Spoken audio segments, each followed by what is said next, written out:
चलिए दोस्तों, इस वीडियो में हम बात करने वाले हैं कि डिफरेंस क्या है आपकी एफडीआई यानी फॉरेन डायरेक्ट इन्वेस्टमेंट और उसी के साथ एफपीआई यानी फॉरेन पोर्टफोलियो इन्वेस्टमेंट और एफएफआई यानी फॉरेन इंस्टीट्यूशनल इन्वेस्टर।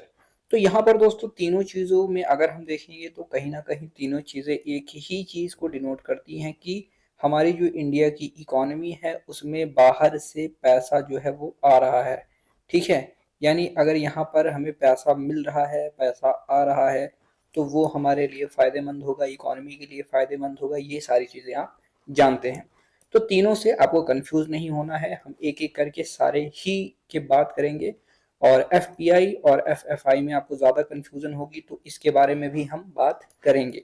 ठीक है, चलिए अभी सबसे पहले हम फॉरेन डायरेक्ट इन्वेस्टमेंट की बात करते हैं और फॉरेन पोर्टफोलियो इन्वेस्टमेंट की बात करते हैं।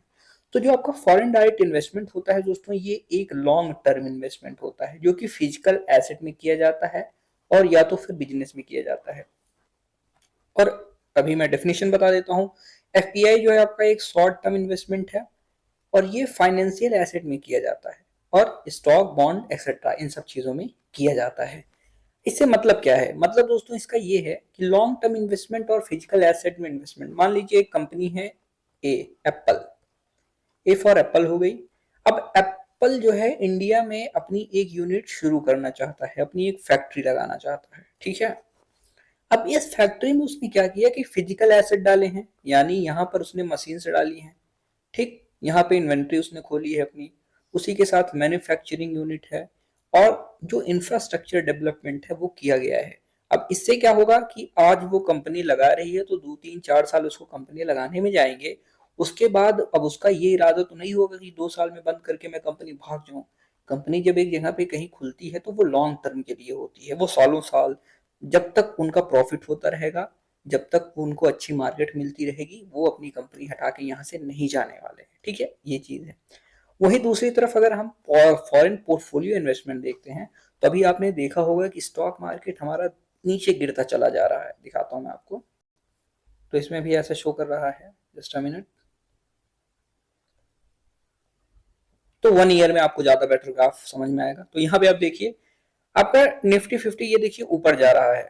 ठीक है, जुलाई है, ये जुलाई है, फिर अगस्त है। अब यहाँ से सितंबर से क्या हुआ, 25 सितंबर 2024 से ये नीचे जाना शुरू हुआ। ये देखिए नीचे नीचे नीचे नीचे नीचे नीचे नीचे नीचे नीचे। अभी ये जो आपको कर्व दिख रहा है दोस्तों, ये कब का है? ये है 2024 का। और आपको पता है कि कोरोना के बाद से, मैं आपको मैक्स दिखा देता हूँ 5 ईयर का।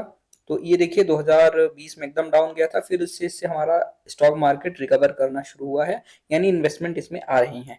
लेकिन अभी एक साल में अगर आप देखेंगे तो यहाँ से ये देखिए सितंबर से देखेंगे तो नीचे नीचे नीचे नीचे जा रहा है। क्यों? इसके नीचे, इसके पीछे दोस्तों कारण क्या है कि जो इन्वेस्टर थे यूएस से, यूएस इन्वेस्टर्स, इसको मैं आपको न्यूज आर्टिकल दिखा दिखा देता हूँ। विदड्रॉ। तो यहाँ पे कैश का आउटफ्लो हो गया है हमारे मार्केट से। देखो, जस्ट अ मिनट, मैं आपको एक आर्टिकल दिखाता हूँ। Exodus.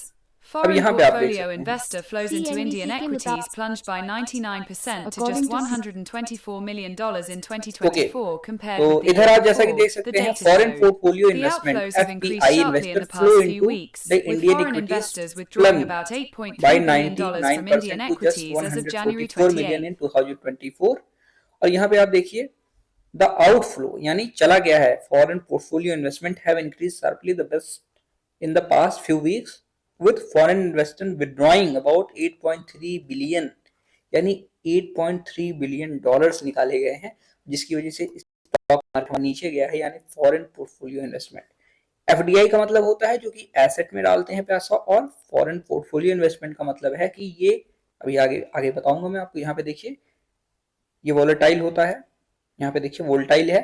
वोलेटाइल का मतलब क्या है कि इसको निकाल सकते हैं जब चाहे तब निकाल दे। इसके पीछे कारण क्या था कि ट्रंप की जो नीति आई है कि उसमें ज्यादा उनको इंटरेस्ट मिलेगा, ज्यादा फायदा होगा, तो वो वहां के जाके यूएस के स्टॉक मार्केट में, आपने देखा होगा बहुत दिनों से रेसेशन चल रहा था और इस वजह से उन्होंने पॉलिसी लाई और वहां पे उनको कुछ बेनिफिट्स मिले। इन्वेस्टर यूएस के स्टॉक मार्केट में इन्वेस्ट करने के लिए पैसे अपने निकाल लिए हैं। ठीक है, तो ये दोनों चीज आप समझ गए हैं। और एफ आई के बारे में भी मैं सबसे एंड में बात करूंगा, क्योंकि वो समझाने में 1 मिनट का काम लगेगा आपको। अब यहाँ पे अगर मैं कंट्रोल की बात करता हूँ तो देखिए हाई डिग्री ऑफ कंट्रोल आपको फॉरेन डायरेक्ट इन्वेस्टमेंट में मिलेगा।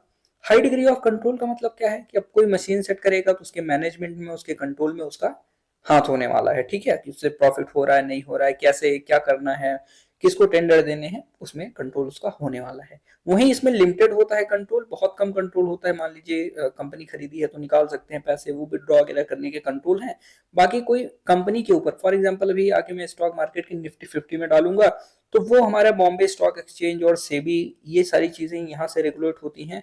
और स्टॉक मार्केट में जो चीजें इन्वेस्टर पैसे अपने डालता है किसी ब्रोकर के थ्रू, फॉर एग्जांपल अभी आप लोगों ने ग्रो ऐप देखा होगा, इंडिया की बात कर रहा हूँ, तो अब स्टॉक्स आप लोगों ने देखा होगा। तो यहाँ पर आप अगर जो पैसा डालते हैं तो ब्रोकर आपका पैसा लेके निफ्टी 50 में डालेगा और वहां से वो अलग अलग कंपनी में टॉप 50 में जाएगा। तो वहां पे आपका कोई कंट्रोल नहीं है कंपनी के ऊपर की कंपनी कैसे काम करेगी नहीं काम करेगी। वो 50 में रहेगी तो उसमें आपका उसी परसेंट वाइज जाएगा, अगर वो हट जाती है तो दूसरी कंपनी में लग जाएगा। तो यहाँ पे वैसे बहुत ज्यादा कंट्रोल नहीं होता, ये सारी चीजें ऑटोमेटिक होती हैं। तो यही चीज है। फिर लॉन्ग टर्म है, ये शॉर्ट टर्म है या मीडियम टर्म होता है। आप थोड़े दिन के लिए पैसा डालते हैं, ट्रेडिंग वगैरह आप देख सकते हैं लोग करते हैं, तो वो शॉर्ट टर्म होता है, बहुत ज्यादा शॉर्ट टर्म है। और यहाँ पे देखिए फिजिकल एसेट हो गया जैसे factory, equipment, real estate, controlling stake, और फाइनेंशियल यहाँ पे एसेट होता है जैसे स्टॉक हो गया, बॉन्ड हो गया, म्यूचुअल फंड्स हो गए। ये जॉब क्रिएट करता है अगर हम देखेंगे, ये देखिए फॉरेन डायरेक्ट इन्वेस्टमेंट है। और ये ट्रांसफर करता है टेक्नोलॉजीज को, यहाँ पे जॉब भी आएगी, टेक्नोलॉजी भी अपनी लेके आएंगे। फॉर एग्जांपल अभी आपकी सुजुकी है, सुजुकी ने अपने यूनिट्स खोले हुए हैं कार में मैन्युफैक्चरिंग के लिए, तो यहाँ पर वो अपनी टेक्नोलॉजी लेके आया है, इंजन बनाती है, सब कुछ यहीं पे होता है।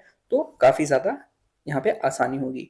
Boost long term growth, long term growth में मदद करता है। अब ये देखिए लिक्विडिटी देता है। लिक्विडिटी का मतलब है, लिक्विडिटी का मतलब होता है कि पैसे दे रहा है तो यहाँ पर कंपनीज अपने हिसाब से काम कर सकती हैं फाइनेंशियल मार्केट में।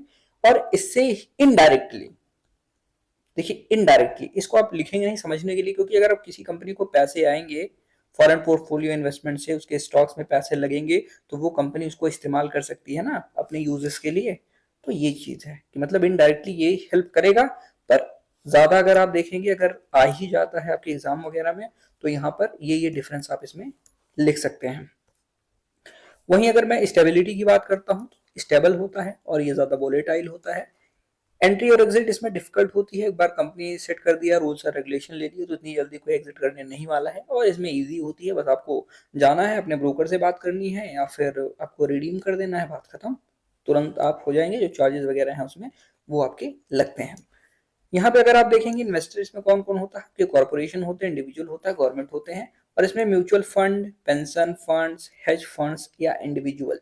अब इसमें क्या होता है कि इसमें, ये मैं आपको अच्छी तरीके से अगले वाले में समझाता हूँ, तब आपको और बेटर तरीके से समझ में आएगा। अब चलिए हम बात करते हैं FFI की। अब FFI क्या होता है, देखिए FFI is a part of FPI। मान लीजिए ये फॉरेन पोर्टफोलियो इन्वेस्टमेंट है, FPI है। अब इसका एक छोटा सा पार्ट ये है FII, मतलब इसका एक पार्ट है। क्यों? क्योंकि फॉरेन इंस्टीट्यूशनल इन्वेस्टर है। इसमें आपके कौन कौन से आ रहे हैं, इसमें आपके इंडिविजुअल भी आ रहे हैं, आपकी कंपनीज भी आ रही हैं, छोटी मोटी कंपनीज, ऑर्गेनाइजेशंस भी आ रहे हैं। लेकिन ये कुछ इंस्टीट्यूशंस हैं, बड़े इंस्टीट्यूशंस हैं, जैसे कि ये देखते हैं, जैसे कि इसमें म्यूचुअल फंड हो गया, आपका पेंशन फंड हो गया, हेज फंड हो गया, इंश्योरेंस कंपनीज हो गई। लेकिन यहाँ पर क्या नहीं है, इंडिविजुअल्स नहीं है, ठीक है। यहाँ पे बड़े बड़े इंस्टीट्यूशन, आपके म्यूचुअल फंड, जो कि बहुत सारे लोगों का पैसा लेकर के प्रॉफिट के लिए किसी स्टॉक मार्केट में इन्वेस्ट करते हैं, जिससे वो कमाई भी कर सकें और अपने कस्टमर्स का पैसा ग्रो कर सके, उनको इंटरेस्ट भी दे सकें। तो ये चीज होती है। अब इसमें क्या होता है, ये it is a category of FPI specially referring investment by institutional investors, ठीक है। इनका भी सेम सारे कुछ आप देखेंगे, सब कुछ सेम ही होता है, ये हर जगह वहीं सेम आपके एफपीआई जैसा ही है दोनों चीजों में। बस इसमें डिफरेंस क्या है कि FFI is a part of FPI। FPI में आपके इंडिविजुअल भी इन्वेस्ट कर सकते हैं, कंपनी भी इन्वेस्ट कर सकती है, और ये जो इंस्टीट्यूशन है ना, इनको भी हम कहेंगे FPI इन्वेस्टमेंट है, ठीक है। ये FFI वाली इन्वेस्टमेंट ही FPI इन्वेस्टमेंट है। फॉर एग्जांपल अब कोई पेंशन वाली बड़ी कंपनी है, इंस्टीट्यूशन है, वो इंडिया में करेगी तो उसको बड़े अक्षर में क्या कहेंगे, बड़े टर्म में उसको हम कहेंगे कि FPI है, यानी फॉरेन पोर्टफोलियो इन्वेस्टमेंट है। और अगर स्पेसिफिकली हम उन कंपनीज की बात करेंगे, कितनी बड़ी बड़ी कंपनीज यार हमारे यहाँ पे इन्वेस्ट कर रही हैं, तो उसको हम FFI कहेंगे, इंस्टीट्यूशन। इसमें बड़े इंस्टीट्यूशन आते हैं और आपके एफपीआई में आपके सब आते हैं, ये इंस्टीट्यूशन भी आएंगे, ये आपके इंडिविजुअल भी आएंगे, ये आपकी कुछ कंपनीज भी आएंगी।